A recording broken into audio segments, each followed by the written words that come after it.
Cindy and George Anthony were distraught and in disbelief. She called me JoJo.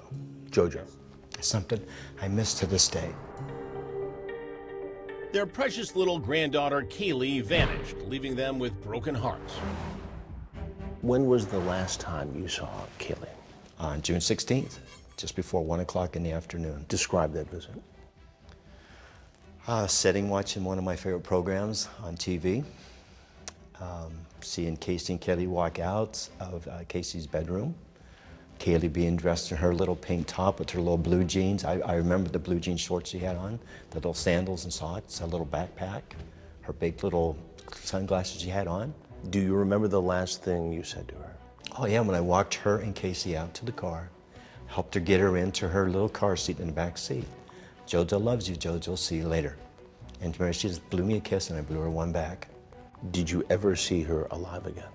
I never saw her after that. And that's something that I miss. I miss her. Caylee was nowhere to be found. Did you ever look Casey in the eyes and say, what happened to Caylee? No. Why not? Let me tell you why not. Because I was not allowed to talk to Casey while she was in jail. That's because jailhouse conversations are videotaped. It could be used as evidence against Casey, who at the time was charged with child neglect. This is recorded, and I don't know who's gonna see things and who's gonna misconstrue whatever else. Casey sticks to her wild story that the mysterious Zanny the nanny snatched Caylee.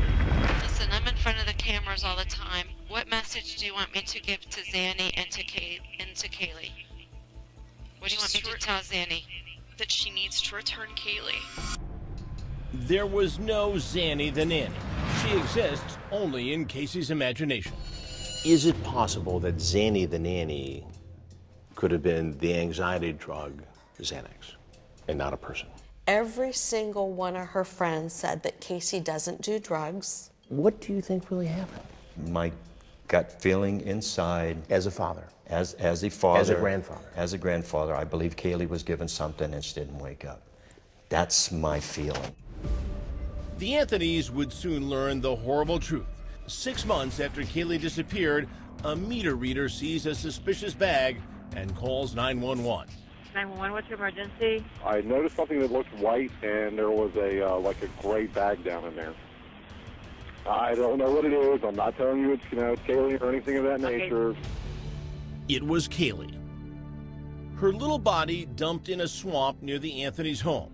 The remains so decomposed, the coroner couldn't determine the exact cause of death.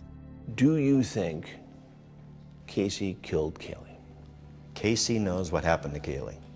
I feel that in my heart. Do I feel that she took my granddaughter's life? I don't want to believe that. But Casey is the one that can answer that question. Have you ever asked her that point blank? Did you kill your daughter? I never got a chance to. I never got a chance to be that confrontational with my daughter to ask her. Do you, Cindy, think that Casey killed Caylee? No. I truly, honestly don't think she Then what happened? killed her. I don't know. I don't know if it was an accident or what happened. I don't know if Casey got distracted and Caylee drowned in the pool. There was a theory that, in fact, Caylee drowned and that one or both of you helped cover it up. What do you say to that? Well, it was never that I covered it up. It was about... Yeah, it was told that I had found Caylee in the pool. I went into the pool to get her and brought her out and rushed in and... She was already dead. Yes, she was already dead. What do you say to that? That's wrong because it didn't happen. It did not happen. And when Casey is tried for first-degree murder... It's insane. It's bizarre. Her attorney, Jose Baez, floats the drowning theory. She never was missing. Caylee Anthony died on June 16, 2008, when she drowned in her family's swimming pool. And for the first time ever, George reveals something he says Baez told him. He was going to make him the scapegoat. He said, we know we're going to pin it on you because you need to fall on the sword for your daughter. You need to do this. I said, Wait. The defense attorney said to you, you need to fall on the sword. I need to fall on the sword for my daughter. In what way? I need to take responsibility and claim that... What responsibility? The reason why Caylee wasn't here with us anymore. The reason why she's gone. That you killed her? Yeah. They wanted to blame this on me, and I said no. I said, I'm not going to take a fall for something that I had nothing to do with. Did you think this was even possible? No, it was that your like husband could have done this? no. But when the day that Jose told me that he had known about the drowning for a long time, my reaction was, what the hell? Why didn't you just come and tell us from the very beginning? We wouldn't have had to go through 3 years of all this aggravation. We wouldn't have had to look 6 months for her. Then Baez does the unthinkable. It all began when Casey was 8 years old and her father came into her room and began to touch her inappropriately. He actually accuses George of sexually abusing Casey. How painful was it for you to hear that? To hear that come out of his mouth, my first instinct was to jump over that little ledge piece that goes back and forth before you walk into the court. I wanted to jump that and attack him. That's how angry I was. But you know what? I felt I was bigger than this. And at no time during the trial was there any evidence suggested that you had committed any sexual impropriety in any way? Right, because Cindy knows it didn't happen. If something like that would happen, why wouldn't my daughter have said something to her? We reached out to Baez for comment, but he didn't respond. Do you think, looking back, she was mentally ill? Yes, I think Casey is mentally ill. I really do. Cindy says during one of the times when Casey was out on bond and living at home, she discovered her daughter passed out. Casey had several seizures. I walked in, I heard her in her room having a seizure. She was out for 40 minutes, did not know where she was. I couldn't arouse her. So I called Jose, I says, should I take her to the hospital? He goes, no, because the media will be all over it. Let me know how she is in the morning. She had bit her tongue. She didn't remember anything. She had wet the bed. I told her, I had to tell her everything that had happened to her.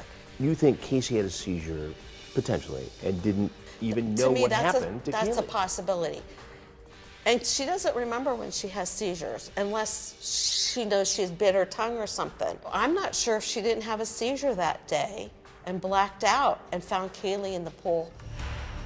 What is sure, Baez's courtroom theatrics worked. We, the jury, find the defendant not guilty. Casey was acquitted. She walked out of jail a free woman. But will George ever be free of the lingering doubts about his daughter's innocence? Is she a killer? Do you think she intentionally wanted to kill Caylee? I don't think she intentionally wanted to. Okay, I don't think she intentionally wanted to, but she should be in jail because of Caylee not being here. Next, George reveals his darkest secret, why he tried to kill himself. I felt like I was falling into one of those sinkholes like in Florida. Their reaction to the only interview Casey has done since the acquittal. She's not to blame in her mind. And is Caylee's ghost haunting his house? I've seen her in the flesh. I've seen her In your house? In my house. What is your relationship with Casey today as we sit here? I don't have a relationship with my daughter. Do you want one? I'm going to be very blunt with this.